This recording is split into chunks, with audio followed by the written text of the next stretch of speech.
Là, nous sommes vraiment au bord du lac de Galilée.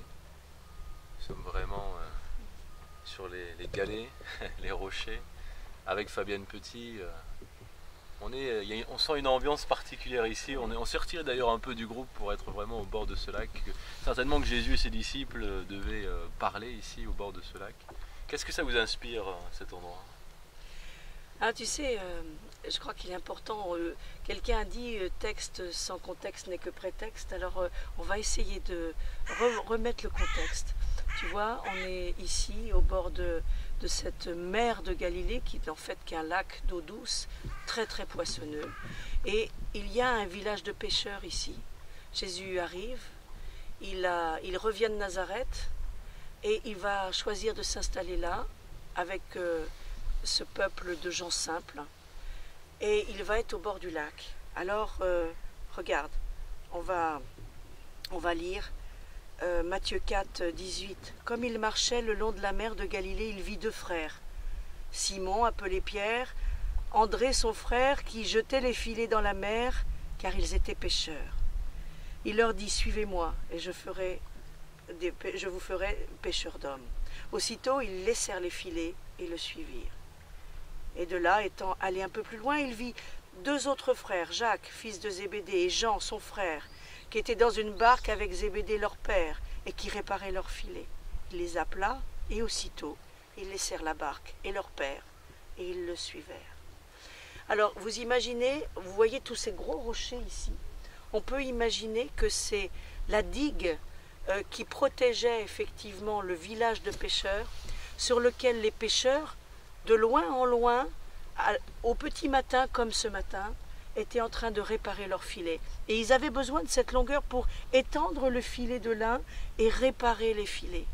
Jésus marchait là et il a dit, toi, comme tu vois quelque part, tu es là dans ta vie de travail normal, et puis à un moment donné, toi, suis-moi. Alors si effectivement ça vous arrive dans votre vie, ben vous allez tout lâcher. Parce que quand Jésus te touche, que tu fasses le métier que tu fasses, tu vas devenir pêcheur d'hommes.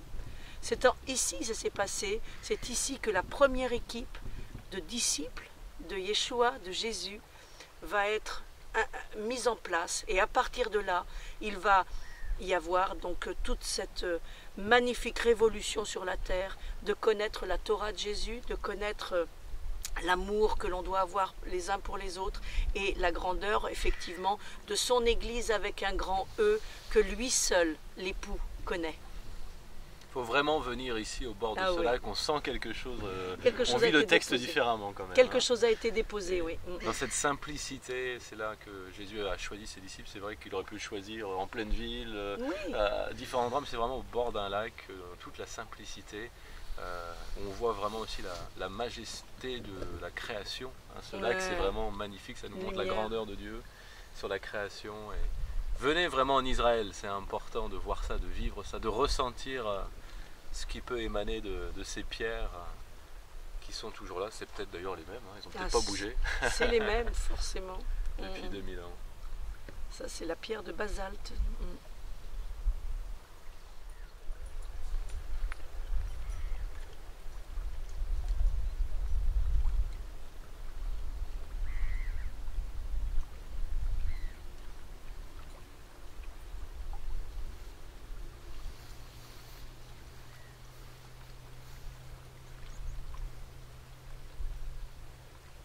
Voilà, Fabienne vient de nous expliquer que c'est au bord de ce lac, sur ces roches, ces galets, que Jésus, en toute simplicité, a appelé ses disciples, a choisi ses disciples, qu'il a dit « Viens et suis-moi ».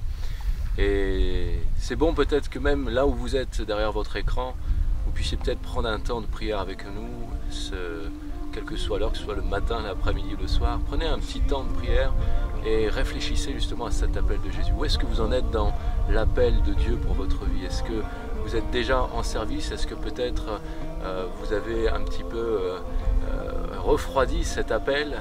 Est-ce qu'il n'est pas temps, au bord de ce lac, peut-être de ressaisir vraiment ce que Dieu a déposé dans vos cœurs? Prenons simplement quelques instants de prière, là où vous êtes, fermez vos yeux, imaginez-vous avec nous au bord de ce lac de Galilée et priez avec moi.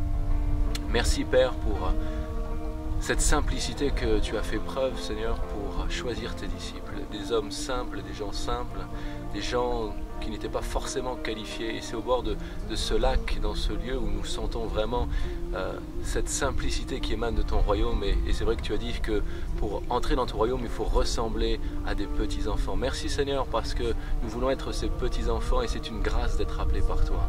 Alors Seigneur, merci pour tous ceux qui regardent cette vidéo et qui peut-être ne sont pas encore entrés dans la joie du service, dans la joie du ministère, dans la joie d'expérimenter de grandes choses avec ton royaume, Seigneur. Merci de les faire entrer à nouveau, de réchauffer cet appel, de faire brûler à nouveau, Seigneur, ce que tu as déposé dans leur cœur afin qu'ils puissent manifester ta gloire et vivre de grandes choses avec toi. Seigneur, merci parce que toutes tes paroles de vérité que tu as prononcées il y a 2000 ans sont encore réelles aujourd'hui. Rien n'a changé, tu es le même hier, aujourd'hui, éternellement. Et je veux vraiment te bénir parce qu'il n'y a pas de plus grande grâce que de te connaître et de te servir. Et Seigneur, merci parce que tu nous choisis tels que nous sommes, avec nos qualités, nos défauts, dans notre simplicité, avec notre personnalité, tels que nous sommes, Seigneur, tu veux faire de nous des pécheurs d'hommes. Alors merci pour tous ceux qui regardent cette vidéo, tu les bénis dans le nom de Jésus et tu les amènes à nouveau à expérimenter de grandes choses et en particulier la joie de te servir à nouveau malgré les difficultés, malgré les épreuves, une joie qui ne dépend pas des circonstances, une joie simple, une joie qui dépasse tout entendement humain, qui dépasse toute intelligence, tout raisonnement humain, une joie que rien ne peut effacer. Merci Père pour la joie que nous avons de te servir dans le nom de Jésus.